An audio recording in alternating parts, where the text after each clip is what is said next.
Hello everyone, this is Vivek and welcome back to temperament of traders. So market देखेंगे यहाँ पे almost आज flat open हुआ और एक साइडवेज मार्केट बना रहा बहुत ही देर तक। लास्ट आवर में आप देखेंगे यहाँ पे थोड़ा सा एक बाइंग आया था क्योंकि एचडीएफसी का रिजल्ट अच्छा आया था, तो हो सकता है उसके वजह से आप देख सकते हैं थोड़ा सा बैंक निफ्टी में स्ट्रेन दिखा था। उसके वजह से आप देखेंगे बाकी के दोनों इंडेक्स में थोड़ा सा यहाँ पे एक सपोर्ट क्रिएट किया है मार्केट ने 23,000 के लेवल पे। सो आप देखेंगे मार्केट यहाँ पे ऑलमोस्ट स्लो एंड स्टडी यहाँ पे जहाँ से ओपन हुआ था टुवर्ड्स सपोर्ट, जो लास्ट का स्विंग था एक लास्ट ट्रेडिंग सेशन का, वहाँ पे मार्केट टेस्ट किया, वापस से यहाँ पे एक पुल बैक आया है। सो अभी आप देखेंगे मार्केट यहाँ पे 23,150 के आसपास यहाँ पे कहीं क्लोजिंग दिया है। तो मार्केट को अगर यहाँ पे अगर सपोर्ट ये सस्टेन करना है तो यहाँ पे बायर्स को मार्केट को स्ट्रांगली ऊपर लेके जाना होगा। और जो हमारा प्रीवियस स्विंग था एटलीस्ट इसके ऊपर जब मार्केट आएगा तो हो सकता है एक सपोर्ट क्रिएट करने का कोशिश करे मार्केट।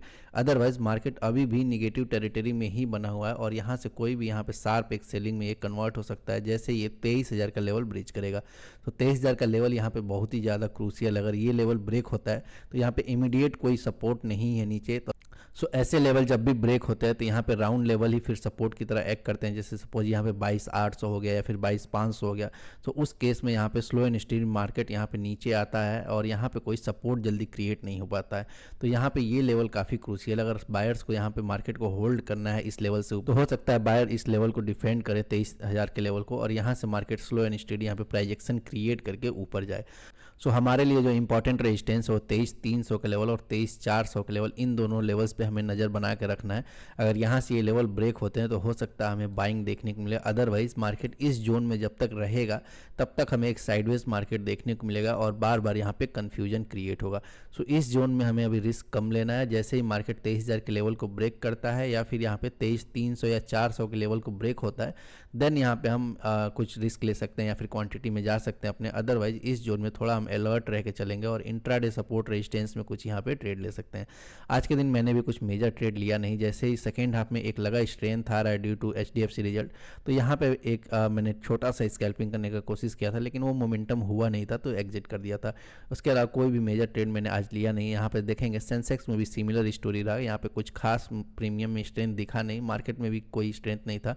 आप देखेंगे सिमिलर टू निफ्टी यहाँ पे मार्केट 75,800 के पास जो कल का स्विंग था मार्केट उसी के पास से यहाँ से सपोर्ट क्रिएट किया, वापस से यहाँ पे देखेंगे एक पुल बैक आया है यहाँ पे। सो अभी इंपॉर्टेंट है कि मार्केट इस लेवल को डिफेंड करे जो 75,800 का लेवल है। अगर यहाँ से ये लेवल ब्रेक होता है तो हमें फिर से एक शार्प सेलिंग देखने को मिलेगा। अदरवाइज अगर बायर्स अगर मार्केट को ऊपर ले जाना चाहते हैं तो यहाँ पे प्राइस एक्शन क्रिएट करके यहाँ पे एटलीस्ट 77,200 जो स्विंग क्रिएट था, तो यहाँ पे इसको जैसे ही ब्रेक करेगा हो सकता है हमें एक अच्छा शॉर्ट कवरिंग भी देखने को मिले। सो ये लेवल्स हमारे लिए अभी इंपॉर्टेंट है। अभी मार्केट में थोड़ा कन्फ्यूजन बना रहेगा क्योंकि आप देखेंगे कल के दिन एक बहुत ज़्यादा वोलेटाइल मार्केट था और कई बार क्या होता है कि बहुत सारे लोगों का ऐसे जोन में लॉसेस हो जाता है तो वो तुरंत नेक्स्ट डे उसको रिकवरी करने आते हैं और नेक्स्ट डे आप देखेंगे जो भी प्रीमियम में यहाँ पे स्ट्रेंथ दिख रहा था यहाँ पे एकदम साइडवेज मार्केट दिखेगा आपको, वहाँ पे काफ़ी ज़्यादा कन्फ्यूजन रहेगा। आप देखेंगे यहाँ पे red and green frequent candle बनते हैं, यहाँ पे देखेंगे रेड कैंडल फिर दो ग्रीन कैंडल फिर रेड कैंडल। सो यहाँ पे काफ़ी ज़्यादा कन्फ्यूजन रहता है और यहाँ रिवेंज के चलते काफ़ी ज़्यादा लॉसेस हो जाते हैं ऐसे जोन में।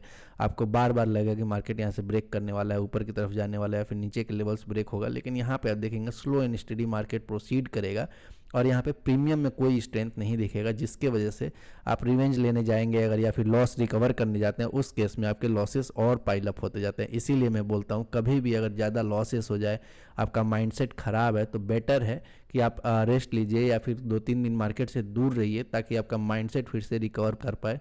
नहीं तो आप बार बार रिवेंज ट्रेड लेने जाएंगे और वहाँ पे आपके लॉसेस और पाइल अप होते जाएंगे, फिर बाद में जहाँ पे अच्छे मोमेंटम आएंगे वहाँ पे भी आप उसको यूटिलाइज नहीं कर पाएंगे या फिर आपका कैपिटल इरोड हो चुका होगा। इसीलिए काफ़ी इंपॉर्टेंट है इस चीज़ को समझना। साइकोलॉजिकली आप जितना स्ट्रांग रहेंगे उतना ही आपका बेटर रिजल्ट दिखेगा ट्रेडिंग में, लेकिन साइकोलॉजिकली आप वीक रहेंगे, केवल मार्केट में एक्सपेक्टेशन लगा के आएंगे कि मार्केट यहाँ कल मूव किया है बहुत फास्ट तो हो सकता है आज भी कहीं नीचे का लेवल ब्रेक कर दे, ऊपर का लेवल ब्रेक कर दे, ऐसे आप बार बार एक्सपेक्टेशन लगा के आएंगे तो उस केस में आपके लॉसेस पाइल अप होते जाते हैं।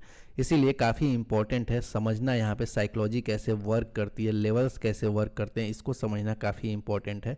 आप देखेंगे यहाँ पे एक इजी सा रेंज क्रिएटेड था सेलर्स के लिए, तो आज देखेंगे जैसे ही मार्केट यहाँ पे बीच में ओपन हुआ, ये मैं बार बार समझाता हूँ कभी भी स्विंग के बीच में अगर मार्केट ओपन हो जाए तो सेलर्स के लिए काफ़ी आसान हो जाता है मार्केट और यहाँ बाइंग में काफ़ी ज़्यादा कन्फ्यूजन रहता है। तो जब तक कोई स्ट्रॉन्ग लेवल यहाँ पे इंट्राडे में ना क्रिएट हो या फिर कोई मेजर सपोर्ट रेजिस्टेंस ना ब्रेक हो, तब तक आप यहाँ पे मेजर रिस्क मत लीजिए। छोटे क्वांटिटी में आप टेस्ट कर रहे हैं, कहीं पे सपोर्ट या रेजिस्टेंस बना हुआ है इंट्राडे में, देन ओके। अदरवाइज़ यहाँ पे आप मेजर रिस्क लेने जाएंगे तो और फंसते जाएंगे इसी रेंज में, और वहाँ पे आपके लॉसेस पाइल अप होते जाते हैं। तो इसीलिए कभी भी ऐसे रेंज क्रिएट हो जाए और उसके बीच में कहीं मार्केट अभी चल रहा हो, तो यहाँ पे थोड़ा सा ऑप्शन बाइंग में वेट करना काफ़ी इंपॉर्टेंट हो जाता है। यहाँ पे बार बार अगर हम उसको टेस्ट करने जाएंगे कि मार्केट यहाँ से बॉटम से हम पकड़ना चाहते हैं मोमेंट को, तो वहाँ पे लॉसेस कई बार हो जाते हैं। तो इसीलिए काफ़ी इंपॉर्टेंट है, आप बॉटम से पकड़ने का मूव कोशिश मत करिए। जैसे मोमेंटम क्रिएट हो ऑप्शन बाइंग में, वहाँ पे इंपॉर्टेंट रहता है वो कैच करना। आप कुछ पार्ट ही कैच कर लें देन आपके लिए ओके है, लेकिन आप बार बार बॉटम ढूंढने जाएंगे कि मैं बॉटम से यहाँ से पूरा एक स्विंग पकड़ लूँगा, तो यहाँ पे ऑप्शन बाइंग में वो चीज़ काफ़ी डिफिकल्ट है। सेलर्स के लिए फिर भी वो आसान होता है क्योंकि टाइम उनके फेवर में रहता है, प्रीमियम डिके नहीं होता है और प्रीमियम डिके उनके फेवर में रहता है। लेकिन बायर्स के लिए वो काफ़ी डिफिकल्ट हो जाता है। इवन अगर आप यहाँ होल्ड करें, कल के दिन भी अगर मार्केट यहाँ पे ऊपर के लेवल भी साइडवेज हो जाए, तब भी आपके प्रीमियम का एंट्री प्राइस जो होगा उसके नीचे हो सकता है प्रीमियम आ जाए। सो इसीलिए काफ़ी इंपॉर्टेंट है हमें मोमेंटम देखना, कहाँ पे एक्यूमुलेशन ब्रेक हो रहा है ये चीज़ नोटिस करना। बैंक निफ्टी में भी आप सिमिलरली देखेंगे, यहाँ पे एक लास्ट आवर में स्ट्रॉन्ग एक बाइंग आया था ड्यूटी रिजल्ट्स, और यहाँ पे देखेंगे स्लो एंड स्टेडी मार्केट सुबह से नीचे ही आ रहा था, लेकिन आप देखेंगे यहाँ पे एक अच्छा यहाँ पे बाइंग आया है। सो मार्केट में अभी ये लेवल काफ़ी क्रूशियल है 48,000 का, 48,000 से लेकर 48,100, ये जो एक जोन क्रिएट है सपोर्ट का, ये काफ़ी इंपॉर्टेंट है। जैसे ये लेवल ब्रेक होगा देन यहाँ पे नीचे की साइड हमें हो सकता है शार्प मोमेंटम देखने को मिले या फिर एक शार्प सेलिंग देखने को मिले, और यहाँ से मार्केट अगर ऊपर जाना चाहता है तो आपको देखेंगे कि जो एक्यूमुलेशंस हुए हैं यहाँ पे स्विंग्स पे, उसको ब्रेक करना काफ़ी इंपॉर्टेंट है। जो लोग भी कॉल्स पे पोजीशन बनाए होंगे या 49,000 पे, 49,500 पे, उसको ब्रेक करना काफ़ी इंपॉर्टेंट है। तो बायर्स के लिए ज़रूरी है कि निचले लेवल को डिफेंड करते हुए स्लो एंड स्टडी मार्केट को ऊपर ले जाया जाए। देन यहाँ पे कोई मेजर एक्यूमुलेशन ब्रेक होता है, देन वहाँ से 400-500 पॉइंट मार्केट फिर शॉर्ट कवरिंग में ऊपर जाए। सो ये चीज़ होता है एक साइकोलॉजिकली, आप जब समझेंगे एक्यूमुलेशन कैसे वर्क करते हैं तब जाके आप ऑप्शन बाइंग में सक्सेसफुल हो पाएंगे। अदरवाइज आप स्लो एंड स्टडी जो साइडवेज मार्केट होते हैं वहाँ पे आपके लॉसेस करने के चांसेस ज़्यादा रहते हैं, क्योंकि हमें वहाँ पे कन्फ्यूजन ज़्यादा रहता है। इसीलिए मार्केट जब तक इस स्विंग के बीच में चल रहा है तब तक हम यहाँ मेजर ट्रेड नहीं लेंगे या फिर अवॉइड करेंगे। जब भी कोई स्विंग ब्रेक होगा या फिर कोई मेजर एक्यूमुलेशन लेवल ब्रेक होगा, राउंड लेवल्स ब्रेक होंगे, देन वहाँ पे हम जाएंगे रिस्क लेने, नहीं तो यहाँ पे थोड़ा सा अलर्ट रह के अभी चलेंगे। सो कल निफ्टी का एक्सपायरी रहेगा वीकली, आप यहाँ पे देख सकते हैं 23,000 पे पुट सेलर्स का एक्यूमुलेशन काफ़ी ज़्यादा है। वहीं पे आप देखेंगे 23,500 पे, और बाकी के सब्सिक्वेंट जैसे ही आगे बढ़ते जाएंगे 23,400, 23,300 पे, इन सब पे कॉल सेलर्स के एक्यूमुलेशंस काफ़ी ज़्यादा हैं। सो ऊपर के साइड देखेंगे बहुत सारे आपको एक्यूमुलेशंस दिखेंगे यहाँ पे, तो यहाँ पे मार्केट को ब्रेक करना काफ़ी डिफिकल्ट होता है। लेकिन अगर मार्केट में कोई स्ट्रॉन्ग रैली आता है ऊपर के साइड, उस केस में क्या होता है, जो भी एक्यूमुलेशंस होते हैं वो ब्रेक होते जाते हैं और एक शॉर्ट कवरिंग देखने को मिलता है, तो वो एक रेयर केस होता है। लेकिन जब भी ऐसे मूव आते हैं तो काफ़ी फास्ट मूव आते हैं, जब भी मेजर एक्यूमुलेशन लेवल यहाँ पे राउंड लेवल्स पे ब्रेक होने लगते हैं। तो अदरवाइज आप देखेंगे 23,000 पे पुट सेलर्स का एक्यूमुलेशन, तो मार्केट अगर 23,000 के नीचे आता है देन यहाँ पे हो सकता है जो भी लोग भी 23,000 पे अपना पोजीशन बनाए हैं उनको एडजस्ट करना पड़े और यहाँ पे एक मोमेंटम देखने को मिले। लेकिन मार्केट अगर मिड वे में कहीं चलेगा तो यहाँ पे सेलर्स के लिए काफ़ी आसान सा रेंज है 23,000 और 23,500 के बीच में। स्लो एंड स्टेडी वो अपना पोजीशन एडजस्ट करते रहेंगे, रोल करते रहेंगे, और यहाँ पे ऑप्शन बायर्स के लिए काफ़ी ज़्यादा कन्फ्यूजन क्रिएट करेंगे। तो इसीलिए थोड़ा सा इस जोन में हम अवॉइड करेंगे। जब तक कोई एक्यूमुलेशन लेवल हमें ब्रेक होता हुआ नहीं दिखेगा तब तक हम थोड़ा यहाँ पे लोअर क्वांटिटीज़ में जाएंगे, यहाँ पे मेजर रिस्क नहीं लेंगे। लेकिन जैसे ही अगर एक्यूमुलेशन लेवल ब्रेक होगा या फिर कॉल साइड या तो पुट साइड, देन वहाँ पे हम हो सकता है कि अच्छे ट्रेड्स हमें देखने को मिले।